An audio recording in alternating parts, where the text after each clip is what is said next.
Lines ಬನ್ನಿ ನೋಡ್ಕೊಂಬೋಣ. ಸಂಪುಟ ವಿಸ್ತರಣೆಗೆ ನಾಳೆ ಸಿಗುತ್ತಾ ಗ್ರೀನ್ ಸಿಗ್ನಲ್. 4 ದಿನದಲ್ಲೇ ಮುಹೂರ್ತ ಸಾಧ್ಯತೆ. ಖರ್ಗೆ ನಿವಾಸಕ್ಕೆ ಶಾಸಕರ ದಂಡು. ಚುನಾವಣಾ ರಾಜಕೀಯಕ್ಕೆ ನಿವೃತ್ತಿ ಘೋಷಿಸಿದ ಸಿದ್ದು. ರಾಜಕೀಯ ಕಲುಷಿತಗೊಂಡಿದೆ ಅಂದ ಮಾಜಿ ಸಿಎಂ. ನಿವೃತ್ತಿಯಾಗದಂತೆ ಕೈ ಶಾಸಕರ ಮನವಿ.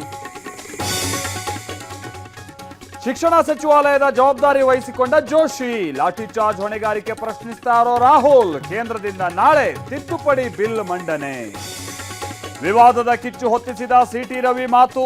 ಬಿಜೆಪಿ ಎಂಎಲ್ಸಿಗೆ ಪೊಲೀಸರ ನೋಟಿಸ್. ಚಿಕ್ಕಮಗಳೂರಿನಲ್ಲಿ ಭಾರೀ ಹೈಡ್ರಾಮಾ. ಪಶು ವೈದ್ಯಾಧಿಕಾರಿ ಪರೀಕ್ಷೆಯಲ್ಲಿ ಅಕ್ರಮದ ಆರೋಪ.